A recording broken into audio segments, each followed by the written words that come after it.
جی ہاں، کیونکہ ابھی ابھی D G I S P R جو تھے وہ کیڈٹس کو کاکول اکیڈمی کے اندر بتا رہے تھے کہ ہمارا سیاست سے کوئی لینا دینا نہیں، ہم نے کسی صورت سیاست کے اندر انوالومنٹ نہیں دینی، کوئی لینا دینا نہیں رکھنا کیونکہ ہمارے حلف کی خلاف ورزی ہے۔ تو اس نے سب کے سامنے ہال کے اندر یہ پوچھ لیا اکارڈنگ ٹو شہزاد اکبر صاحب کہ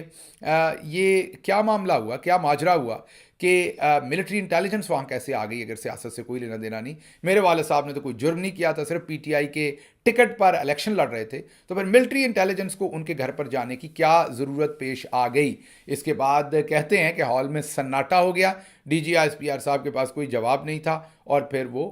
وہاں سے واپس چلے گئے، اور وہاں پر مزید جو ہے وہ کارروائی یا تقریر، وہ جو بھی ایکٹیویٹی ہو رہی تھی وہ ختم ہو گئی۔ اب ہمارے پاس یہ خبر نہیں ہے کیونکہ شہزاد اکبر صاحب نے یہ خبر دی ہے، اس کو پتہ کریں گے کہ اس کیڈٹ کے ساتھ کیا ہوا اور اس کو کوئی سزا ملی یا کیا بات ہوئی، لیکن یہ دو چیزیں آپ کے سامنے رکھنی تھی۔ اچھا جی، تیسری خبر یہ ہے جس پر سوشل میڈیا پر اس ٹائم تھوڑی تنقید ہو رہی ہے، رابطہ کریں گے، پوچھیں گے کہ یہ کیسے کیا ماجرا ہوا۔ آپ کو پتہ ہے کہ سہیل وڑائچ صاحب جو ہیں وہ بہت ہی بتدریج، اب تو انہوں نے خیر اچھا تجزیہ لکھنا شروع کیا ہے چند دن پہلے، اور اب انہوں نے تجزیہ یہ لکھا ہے کہ عمران خان کو حکومت دی جائے، مینڈیٹ اس کے پاس ہے، اس کا مینڈیٹ چوری نہ کیا جائے۔ اچھی باتیں لکھ رہے ہیں وہ پچھلے دو تین دن سے، یا پچھلے 2-3 ہفتے سے آپ کہہ لیں۔ عمران خان کو وکٹری سٹینڈ پر بھی انہوں نے کھڑا کیا، اور یہ بھی کہا ہے کہ عمران خان جو ہے وہ جیت چکا ہے، مینڈیٹ اس کے پاس ہے، اور اس کو اس کا مینڈیٹ جو ہے وہ اب فراہم کیا جائے، نہ چھینا جائے، اور پاکستان میں جمہوریت کو پنپنے دینا چاہیے۔ یہ کل کا ان کا آرٹیکل ہے جو یہ کہتا ہے کہ اب وہ بہتر انالیسس کر رہے ہیں، اور اس کی ہم ستائش کرتے ہیں۔ لیکن پہلے کیونکہ وہ ایسا انالیسس کرتے رہے جس سے تحریک انصاف کو نقصان پہنچا، تحریک انصاف کے ووٹر کو بد دل کیا انہوں نے جو انالیسس کیا اس سے ووٹر کو ڈرانے کی اس وقت کوشش کی انہوں نے۔ یہ میرا تجزیہ ہے اس کے اوپر۔ آج جب اسپیکر قومی اسمبلی ان کے گھر گئے، فارمر اسپیکر قومی اسمبلی جو ہے اسد کیسر صاحب ان کی طرف تشریف لے کر گئے تھے۔ ظاہر ہے میڈیا کے لوگوں کے ساتھ ملنا ہوتا ہے، کوئی ایسی انہونی بات نہیں، لیکن پاکستان کے اندر اس ٹائم اتنی لوگوں کے اندر جو ہے وہ ایک ریپلشن ہے، ڈویژن ہے اس ٹائم اتنی، کہ لوگ بھول نہیں رہے ان تمام زخموں کو جو لگے ہوئے ہیں۔ تو سوشل میڈیا کے اوپر، ٹویٹر کے اوپر خاصی تنقید ہو رہی ہے اسد کیسر صاحب کے اوپر کہ آپ نے اگر جرنلسٹوں کے ساتھ ملنا شروع کرنا ہی تھا تو پہلی ملاقات سہیل وڑائچ صاحب کے ساتھ کیوں شروع کی، کسی اور جرنلسٹ کے ساتھ کرنی چاہیے تھی۔ لوگ یہ نہیں کہ لوگ سہیل وڑائچ صاحب کو جرنلسٹ نہیں مانتے، آف کورس وہ سینئر جرنلسٹ ہیں، سب انہیں مانتے، لیکن ان کا جو تجزیہ تھا وہ تھوڑا فیئر نہیں تھا تحریک انصاف کے لیے۔ اس میں خاصی جو صحافتی زیادتی شامل تھی اس سارے 8 فروری کے الیکشن میں، تو اس سچویشن کے اندر کافی اس ٹائم اسد کیسر صاحب کو تنقید کا سامنا ہے کہ وہ اگر لاہور میں موجود ہیں تو انہوں نے دوسرے صحافیوں کی طرف جانے کی بجائے یہاں سے کام کیوں شروع کیا، یہ بات چیت ہو رہی ہے۔ اچھا جی، اگلی خبر آپ کے سامنے رکھتے ہیں کہ ارشد ندیم فائنلی اپنے گاؤں پہنچے ہیں، اور میاں چنوں کے قریب وہ رہنے والے ہیں، آپ کو پتا، وہاں وہ پہنچے ہیں، ان کا ایک پرتپاک استقبال کیا گیا وہاں۔ آپ استقبال کو اگر کمپیئر کریں جو ایئرپورٹ پہ تھا اور ان کے علاقے میں تھا تو آپ کو فرق محسوس ہو جائے گا۔ ارشد ندیم کی جو باڈی لینگویج ہے وہ آپ دیکھیں تو وہ بھی آپ کو اس کا بھی اندازہ ہو جائے گا کہ کیا معاملہ ہے، کیونکہ وہ فارم 47 والوں کے قابو آئے ہوئے تھے، وہ ان سے زبردستی جو ہے وہ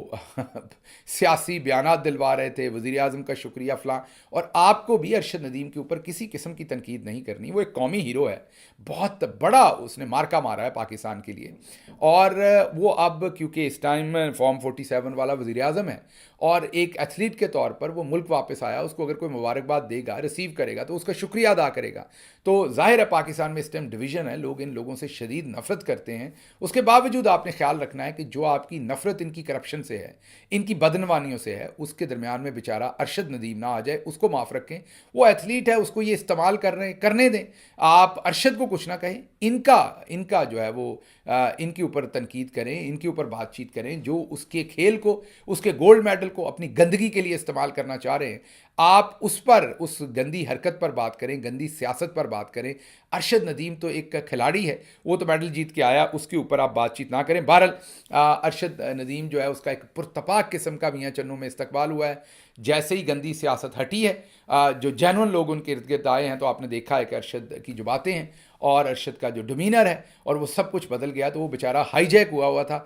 شکر کریں اللہ کا کہ ہائی جیکنگ جو ہے اس کی ختم ہوئی ہے. اس کے ساتھ ساتھ سوشل میڈیا کے اوپر ارشد ندیم کا ایک ٹویٹ چل رہا ہے جب عمران خان نے سیلاب متاثرین کی فنڈ ریزنگ کی تھی. ارشد کو بلایا تھا اور اسٹیج پر بٹھایا تھا, اور ارشد نے بھی اس وقت پرائم منسٹر کا شکریہ ادا کیا تھا کہ اس نیک کام میں ان کو شامل کیا گیا. تو اس ٹائم بھی اگر وہ شکریہ ادا کر رہے ہیں موجودہ حکومت کا کسی بات پر, تو ارشد ندیم پر اس کی کسی قسم کی آپ کو تنقید نہیں کرنی چاہیے, بنتی نہیں ہے, یہ فیئر نہیں ہوگا ارشد ندیم کے ساتھ. اچھا جی, اگلی خبر. نجم سیٹھی صاحب نے یہ بتایا ہے کہ حکومت جو ہے وہ سپریم کورٹ آف پاکستان کے ساتھ لڑائی لڑنے جا رہی ہے. جی ہاں, یہ نجم سیٹھی صاحب کی خبر ہے کہ حکومت جو ہے وہ اب سپریم کورٹ آف پاکستان کے ساتھ ایک لڑائی لڑنے جا رہی ہے, اور مقصد ان کا یہ ہے کہ وہ سرکاری جو افسران ہیں ان کی مدت ملازمت 3 سال بڑھا دیں. اور اگر وہ یہ کر لیں گے, آئینی ترمیم کر لے گی حکومت, تو پھر اس سے کیا ہوگا, آرمی چیف کو بھی آٹومیٹکلی ایکسٹینشن مل جائے گی, اور جو چیف جسٹس ہیں ان کو بھی آٹومیٹکلی ایکسٹینشن مل جائے گی. آپ کو پتہ ہے کہ اس وقت جو موجودہ چیف جسٹس قاضی فائز عیسیٰ ہیں, ان کے پیچھے جوڈیشری میں سے کوئی اکا دکا لوگ ہی کھڑے ہیں. 2 ہی جج سپریم کورٹ کے اندر کھڑے ہیں. پوری اسلام آباد ہائی کورٹ سوائے جو چیف جسٹس ہے وہاں کے عامر فاروق صاحب, ان کے علاوہ باقی تمام اسلام آباد ہائی کورٹ جو ہے وہ ان کے ساتھ نہیں کھڑی. یہی کام دوسری ہائی کورٹس کا ہے, یہی کام سپریم کورٹ کا ہے. تو قاضی صاحب پوری عدلیہ میں اکیلے ہیں, اور اگر ان کو ان حالات کے اندر قوانین کو توڑ کے پاکستان کے ضابطے, پاکستان کے آئین, پاکستان کے قوانین کے خلاف ان کو اگر ایک ایکسٹینشن دی گئی, تو ظاہر ہے پوری کی پوری جوڈیشری کے ساتھ یہ حکومت کی لڑائی ہوگی. اور یہی بات اب ہمیں بتا رہے ہیں نجم سیٹھی کہ حکومت نے یہ فیصلہ کیا ہے کہ انہوں نے پوری جوڈیشری کے ساتھ اب لڑائی لڑنی ہے اور یہ ایکسٹینشنز دینی ہے, اور یہ بھی قانون کے اندر وہ چینج کرنے کی کوشش کر رہے ہیں. پہلے بھی ہم نے آپ کو بتایا تھا کہ سینئر ترین جج نہیں بلکہ آئین کو تبدیل کیا جائے, اور جونیئر جج کو جو ہے وہ بھی چیف جسٹس لگایا جائے. میں نے آپ کو بتایا تھا کہ اگر ایسا کرنے کی کوشش کی گئی تو شاید 2/3 میجورٹی درکار ہوگی. دیکھتے ہیں اس کے لیے کیا گیمکس اور کیا سچویشن جو ہے وہ نکالتے ہیں. اچھا جی, اگلی خبر جو ہے وہ جاوید چودھری صاحب کی ہے. انہوں نے کہا ہے کہ نواز شریف شدید ڈپریشن میں ہیں اور وہ اسی وجہ سے باہر نہیں نکلتے. جو ان کے ساتھ پچھلے 3-4 سالوں میں کیا گیا, یہ جاوید چودھری صاحب کی سٹوری ہے. وہ کہتے ہیں کہ جو نواز شریف کے ساتھ کیا گیا, لندن میں ان کے چور چور کے نعرے لگائے گئے, پاکستان میں چور چور کے نعرے لگائے گئے, ان کے خاندان کو چور کہا گیا, پھر جو کچھ بھی ان کے ساتھ ہوا ہے اس میں وہ بڑے ڈپریس ہیں, اور وہ گھر سے نہیں نکلتے, اور وہ اس ڈر سے نہیں نکلتے کہ ان کی کوئی بے عزتی کر دے گا باہر, ان پہ کوئی جملے بازی کر دے گا. تو مطلب جاوید چودھری صاحب نے انہیں بڑا معصوم بنا کر پیش کرنے کی کوشش کی ہے, اور ایک مظلوم بنایا کہ دیکھیں ایک بزرگ آدمی ہے, وہ گھر سے نہیں نکل سکتا, افسردہ ہے, اس کا کوئی دوست نہیں ہے, وہ اکیلا ہی رہتا ہے, وہ کسی سے ملتا نہیں ہے. تو ان کی ایک بیچارگی, ایک مظلومیت کی داستان جاوید چودھری نے آپ کے سامنے رکھی ہے. اگر آپ حقیقت دیکھیں تو حقیقت میں کوئی جاوید چودھری صاحب سے یہ پوچھے کہ یہ جو اس وقت پاکستانی اپنی زندگیاں ختم کر رہے ہیں,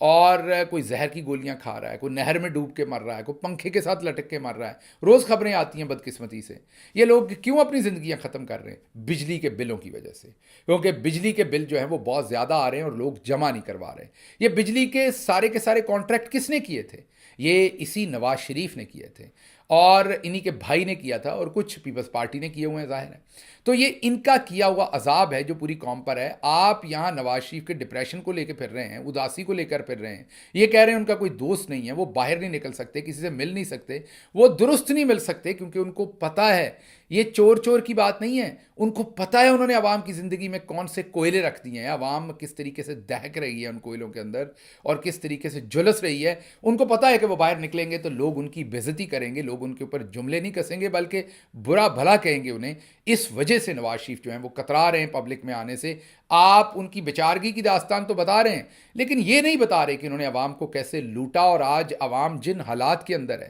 جس قسم پرسی کے اندر ہے, جن حالات کا عوام کو سامنا ہے, بجلی کے بلوں سے لے کے, انفلیشن سے لے کے, لا قانونیت سے لے کے, جو کچھ بھی اس ملک کے اندر چل رہا ہے, یہی 2 خاندان ہیں جن کا دیا ہوا تحفہ ہے. تو لوگ ان سے شدید تنگ ہیں, اور لوگ حق بجانب ہیں ان پر تنقید کرنے کے. تو آپ ان کی مظلومیت کی جب داستان بتاتے ہیں تو ساتھ یہ بھی بتائیے کہ یہ اس حالت تک کیوں پہنچے ہیں, انہوں نے کتنی لوٹ مار کی ہے, انہوں نے کتنی بے شرمی کی ہے اپنی جو بھی پولیٹکس تھی اس کے اندر, کہ آج یہ تنہا ہو گئے ہیں اور اس حالات تک پہنچے ہیں. اچھا جی, آگے حبیب اکرم صاحب کا بہت ہی ایک بہترین تجزیہ ہے. انہوں نے یہ کہا ہے کہ نواز شریف سے جو بھی صحافی ملے، جو بھی کوئی تصویر کھنچوانے کے لیے ملے، وہ ان سے ایک سوال ضرور پوچھے کہ آپ یہ بتائیں کہ کیا آپ جیتے تھے الیکشن یا یاسمین راشد جیتی تھی؟ ویسے بڑا اچھا مشورہ ہے حبیب اکرم صاحب کا کہ جو بھی ان کو ملے وہ ان سے یہ سوال پوچھ لے کہ آپ ہمیں صرف یہ بتا دیجئے کہ آپ جیتے تھے یا یاسمین راشد جیتی تھی، اس کا جواب دے دیجئے، بس ہم آپ پر خوش ہیں۔ اب اگر کوئی یہ سوال پوچھ لے تو پھر تو موجیں ہی موجیں ہو گئی، نواز شریف صاحب اس کا جواب دے پائیں گے کہ نہیں وہ آپ کو پہلے ہی پتا ہے۔ لیکن میں اس میں ایک ایڈیشن کرتا ہوں، جو بھی صحافی ملے یا کوئی پاکستانی ملے جو ان کے ساتھ تصویر لے، وہ ان سے صرف ایک جملہ اس میں ایڈ کر دے اور وہ کہے کہ کیا نواز، بلکہ ایک لفظ ایڈ کر دے، وہ کہے کہ نواز شریف صاحب کیا آپ حلفاً بتا سکتے ہیں، حلفاً، کہ آپ جیتے تھے یا ڈاکٹر یاسمین راشد جیتی تھی؟ آپ یہ حلفاً کا لفظ ایڈ کر دیں، نواز شریف صاحب کے کانوں کی گھنٹیاں بج جائیں گی، وہ گنگے ہو جائیں گے اور کبھی ان کے منہ میں زبان نہیں آئے گی اور کبھی وہ آپ کو نہیں بتائیں گے کہ کون جیتا ہے، کیونکہ اگر وہ آپ کو بتائیں گے تو پھر وہ بتانے جو کہ ہے نہیں، کیونکہ ان کو بھی پتا ہے کہ کون جیتا ہے۔ بلکہ اب تو جیل کے اندر سے بھی بار بار ڈاکٹر یاسمین راشد پوچھ رہی ہیں کہ بھائی صاحب بتائیں میں جیتی تھی کہ آپ جیتے تھے؟ ان کے پاس کوئی جواب ہے نہیں۔ تو یہ کچھ لوگوں کے ساتھ کبھی کبھار مہینے بعد، 15 دن بعد، جیسے بستروں کو دھوپ شوپ لگانے کے لیے باہر نکالتے ہیں، ایسے ہی نواز شریف صاحب کو یہ کبھی کبھار گھر سے باہر نکالتے ہیں دھوپ شوپ لگانے کے لیے، اور اس ٹائم کسی ایک آدھ فیملی کو پکڑ کے جو اپنے جاننے والے ہوتے ہیں ایک تصویر کھنچوا دیتے ہیں اور پھر اس کے اوپر سوشل میڈیا پہ پروپیگنڈا کرتے ہیں ایک تصویر کھنچوانے کے بعد کہ نواز شریف صاحب نے آج پبلک سے ملاقات کی یا فلاں نے نواز شریف کے ساتھ تصویر لی۔ تو میری ریکویسٹ یہ ہے کہ جو بھی ان کے ساتھ تصویر لے وہ ان سے سوال ضرور پوچھے کہ ہمیں حلفاً بتا دیں کہ آپ جیتے تھے یا ڈاکٹر یاسمین راشد جیتی تھی۔ بس پھر اس کے بعد کیا ہوگا وہ آپ کو بھی پتا ہے اور مجھے بھی پتا ہے۔ بہرحال ابھی تک کے لیے اتنا ہی، اس کے ساتھ ہی مجھے اجازت دیجیے۔ اللہ آپ کا حامی و ناصر ہو۔ پاکستان زندہ باد۔